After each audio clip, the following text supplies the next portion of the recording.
Welcome back to ESBR Boxing's YouTube channel. Delighted to be joined by Paul and Elliot. We are here to discuss the mega fight between Gervonta Tank Davis and Ryan Garcia, taking place next month. Chaps, big fight this one. No world titles on the line, but still fight of the year contender. Two undefeated fighters, two massive names. So looking forward to getting your opinions on it. How are both of you? Yeah, all good. Thanks, mate. Really looking forward to this fight. Definitely.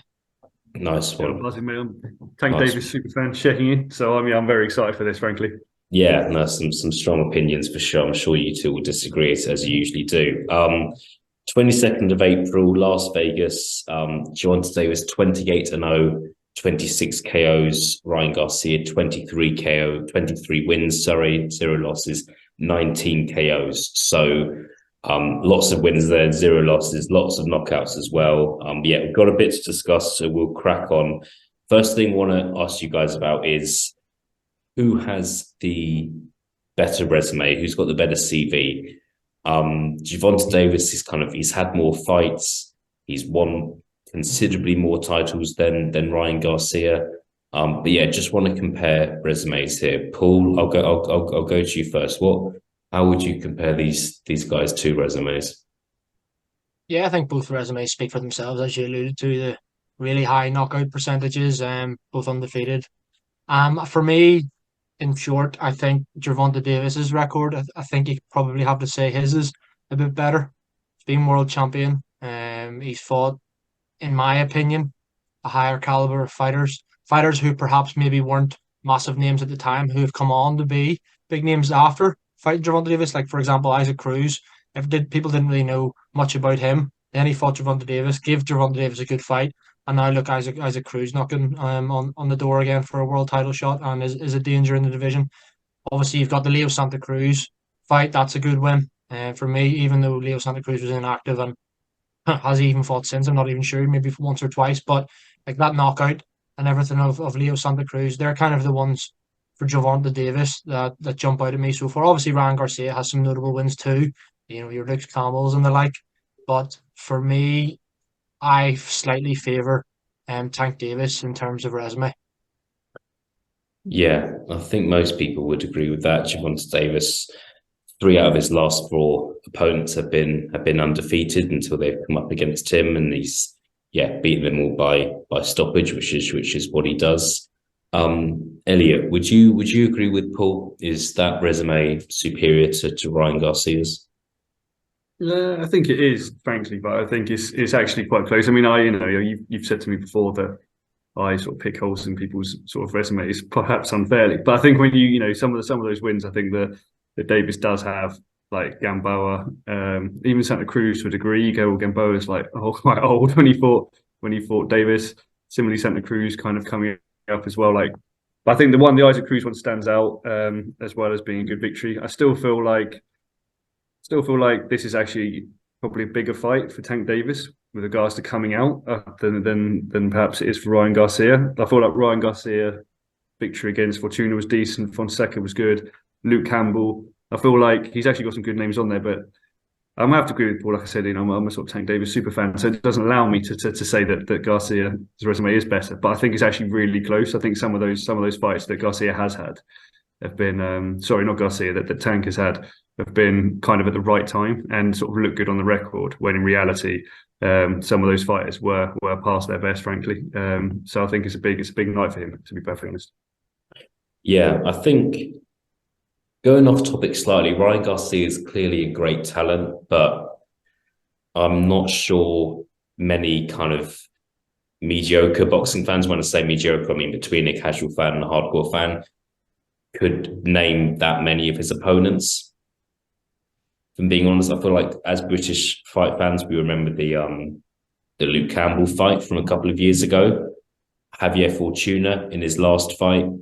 But I just think that he's been around a while now. And Elliot, would you agree with me if I said there's a lack of kind of names on his record compared to Gervonta Davis? Would you say in terms of names that you recognise? Yeah, I do think that's fair. Although I suppose equally, you look at it, Ryan Garcia is only 24 still, so he's had, like you say, he's had a lot of fights, but he's had that kind of almost that kind of like Mexican kind of record where you just sort of like still ridiculously young, but sitting there on a sort of 23-0 record. But I mean, yeah, I think regarding the sort of names, the actual marquee names, there's not been necessarily the kind of exposure that some of the other guys have had, or the ex-champions that they've had. But what I would say, again, is that Ryan Garcia has fought guys that are kind of in their sort of mid to late 20s, like Nicaraguans, Filipinos, like these guys that are kind of, all right, you can look at records, I suppose, and say, yeah, they might be inflated somewhat, or they might not have fought outside of their countries, etc., but they're still in their sort of prime, or they're still at a prime age. So I feel like in some ways, considering his age, his experience, coming up against guys that would have been obviously a similar age, if not older, but still kind of in their prime, does deserve more respect than he probably gets. But I do agree with you, that he doesn't have the sort of Santa Cruzes, the Gamboas, the Isaac Cruzes that will obviously, like Paul said, have come on as well on that record. So yeah, he hasn't got the names, but I still think his record's better than it looks. Absolutely. Cool, good stuff. We will move on to discussing weight now. This fight is 136 pounds catch weight, so a bit bizarre. There is also a 10 pounds rehydration clause. Ryan Garcia hasn't made lightweight for a long time, not made lightweight since he fought Luke Campbell over 2 years ago. Gervonta Davis, as we know, has kind of gone up and down weights his whole career. He's had 2 or 3 times, I believe, he's missed weight. So it's an interesting one. I think Davis last fought lightweight, beating Hector Garcia, fought at super lightweight when he fought Mario Barrios. So yeah, interested to see what you guys just generally thoughts on this fight as a catch weight, what both fighters are going to look at 136 pounds. So yeah, it's a bit of a strange one. Paul, I'll go to you first on this one. Yeah, it is interesting, and we were speaking off camera about how it's a bit odd to have a catch weight just 1 pound above the lightweight limit. Like, you thought if they were going to do a catch weight, it would maybe be at least 137 or 138 even. And I suppose down in those lighter weights as well, I think a pound probably means more to people in the lighter weights when they're trying to make weight. In terms of who I think it favours and the weight disparity and the rehydration clause, I think it probably favours Gervonta Davis for me. I know you agree with me, Stoddard, when we said, like, looking at Gervonta Davis and his size and his physical stature, he probably shouldn't even be a lightweight, really. He's a small lightweight. He's a good sized, decent sized super featherweight, 130 pounds. He's obviously campaigned a lot at lightweight and up at super lightweight, but I think that I wouldn't want to see Gervonta Davis fight any more than super light. So I think 136 favours him more than Ryan Garcia. Obviously, as you alluded to as well, Garcia hasn't made that weight for over 2 years. That could be a factor. Obviously, as Elliot mentioned too, he's obviously still a young man, growing. He's probably still growing into his physique at the age he is. So I think it could be a bit more tricky for Ryan Garcia to make the weight. I think he probably will make the weight. However, the rehydration could be an issue for him, given the fact that he's been fighting at 140 in his last few fights, and you'd probably find he was going into the ring close to 150, maybe even slightly more, depending on how much he put on after the weigh-in. So I think it favours Gervonta Davis. And without giving away your prediction just yet, does the weight limit and the rehydration clause change your prediction? No, it doesn't. But as you said, I'll give you a prediction at the end. Fantastic. Greg, same question to you. Just general thoughts on this catch weight, the rehydration clause. Who does it affect more? Yeah, just let us know your thoughts. I'll share Paul's I suppose, bizarreness of this weight being 136, like you said, when obviously Davis has carried a title down at 135, so it seems quite odd in that respect. But I don't know. I kind of agree with what he's saying as well. Like a pound, I definitely agree with the fact that a pound down at that weight is significantly more than it would be if we're asking, AJ to lose a pound or Fury to lose a pound. Down at that weight, it could be I suppose a more of a challenging cut. I suppose, like you say, he hasn't made it for a couple of years as well, so that's obviously the factors to play. I still kind of feel like, in a weird way though, the actual rehydration clause being within £10 will still show Garcia as noticeably bigger than Tank Davis. I mean, when we come to his physical attributes, I think it's like, he's like a 5-inch sort of, you're looking at a guy who's 5'5" versus a guy who's, 5'10", and then reach wise, 67 to 70. So I think he will look noticeably bigger. And like Paul said, Tank could sort of go down, can move down those weights as well. So I actually kind of feel like even with the rehydration clause, actually it kind of still favours Garcia in my mind, frankly. I still think he'll have that size. I suppose the issue really is how much the actual initial cut takes out of him.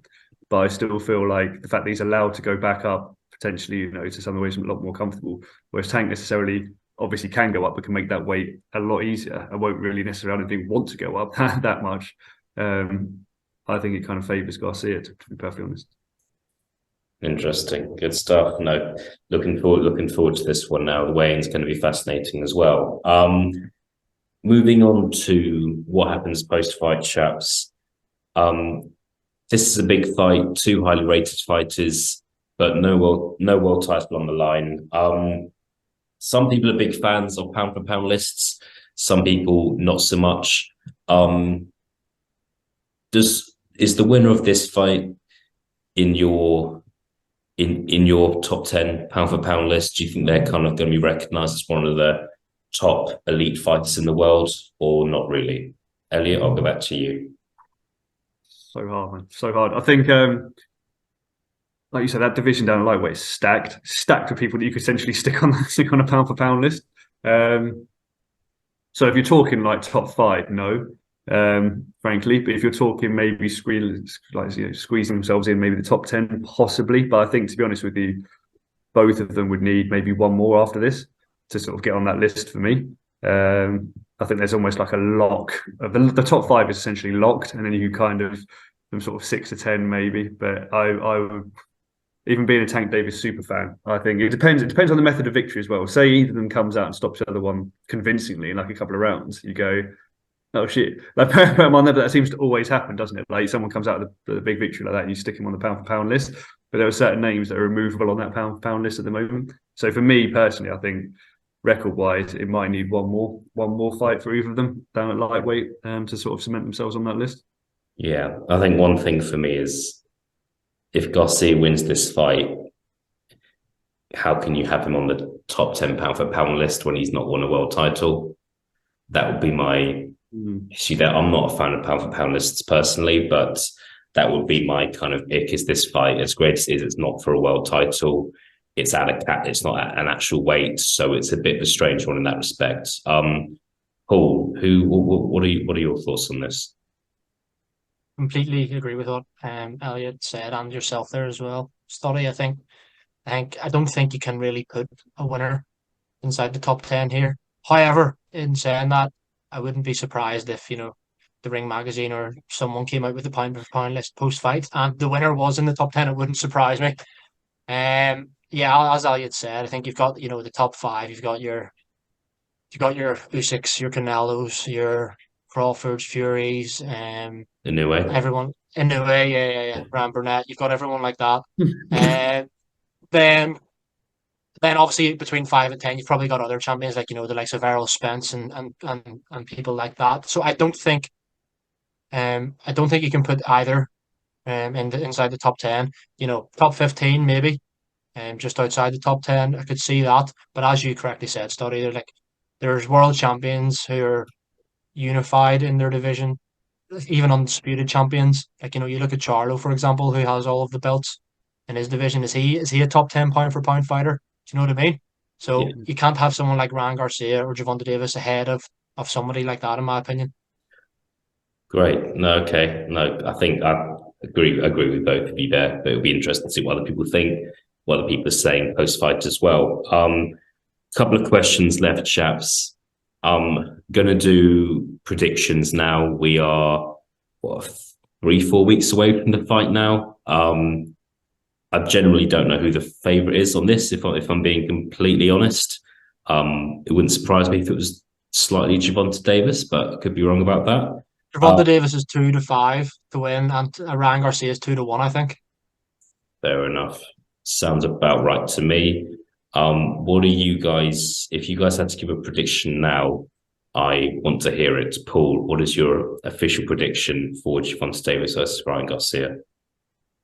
I don't think we see the final bell. I think someone's getting stopped. To be perfectly honest. I would favor. I could see it if Gervonta Davis is going to win. I could see it being mid rounds. If Ryan Garcia is going to win, I could see him stopping Garcia. I see him stopping Tank late. I am going to stick with my original prediction, and I'm kind of echoing what I'm sure Greg's going to say here. But I think I think Gervonta Davis will win by stoppage. And if I had to predict a round, it would be around 5-6, something like that. Yeah, and say Gervonta, say your prediction is correct.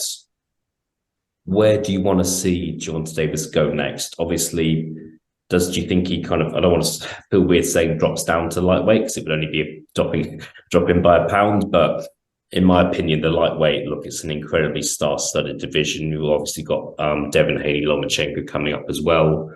Kind of other big names in the division as well. But I think like Haney and Lomachenko are arguably the two biggest names. Shakur Stevenson as well, making his lightweight debut as well. I don't want to live in kind of fantasy world too much, but where would you like to see Davis go next if he wins on April 27th? Provided he wins against Ryan Garcia, for me, he has to be looking at the champions at 135 pounds at lightweight. He has to be. I think, Shakur Stevenson, if he puts on a good performance in his lightweight debut, that's a big fight. Whoever wins in Haney Lomachenko, that's another massive fight. Even the loser there is a big fight, although there would be no belt on the line. It's still a huge fight. But I think if you're Gervonta Davis, he should, after this fight, he should be wanting to lift another belt at 135 pounds, in my opinion. Yeah, I feel like Gervonta Davis, if he does win, he will then be 29-0. He's been around for a while. Surely he's at the stage of his career when it's about kind of the big fights, you would like to think. Elliot, Greg, same question to you. Who wins this fight? I am going to go Tank Davis, but I am also actually a bit nervous. I think I just, you look at the size differences, but I think the thing that pulls it through for me is that sense of, like, we've seen Tank stop guys late. We've seen that power go late into fights as well. And I actually, to be fair, think I actually kind of agree with Paul, to be perfectly honest with you. I kind of feel like I can see Garcia winning. I can see Garcia winning equally, but possibly either by points or by a late stoppage. I can see Garcia on points definitely as being an outcome, or Tank stoppage. But the Tank stoppage for me will come a bit later than Paul suggested. I think it will come probably somewhere around sort of 7 to 10. So yeah, slightly later than Paul suggested, but I think that's where we'll be looking. I think it'll either be Davis stoppage or potential Garcia points, but I don't want to see that. So, okay, just to confirm, what's your official prediction? Davis stoppage. But to be honest with you, I wouldn't want to bet on it. I don't want to bet on this fight. Frankly, I wouldn't sit there and go, "There's guaranteed money." I would lean towards Davis stoppage, but I don't think it's not cast iron. Okay, we shall see. As you know, if it was Burnett versus okay, if Ryan Burnett was fighting anyway, then obviously I'd stick my house on Ryan Burnett. But that's just the way it is. Okay, let's not go down that route. And final question as well. If Davis does win this fight, what's the one fight you would love to see him again in 2023? I'm with Paul, frankly, 100% with Paul on this. I think if he comes through this, I want to see him fight for the champions down at 135. And I think, considering he's obviously held that belt, and then you have Haney with the sort of super champion down that division as well, I want to see him fight Haney, frankly, next. That's the one fight I'd like to see. Fantastic. I'm just going to round up by saying I personally would be quite surprised if Gervonta Davis loses. I think the weight suits him better. I just think he's got scary power, and I don't think. I hate to say it, but I've just got this vision of Ryan Garcia getting dropped by Luke Campbell, and I just think Luke Campbell could punch as well, but there's a big difference in punching power there. So we'll see. Gents, we're going to call things there. Really looking forward to this fight. Gervonta Davis versus Ryan Garcia at a catch weight, of course, April 22nd. Thank you very much for joining me. Thank you very much, guys. Thank you for watching.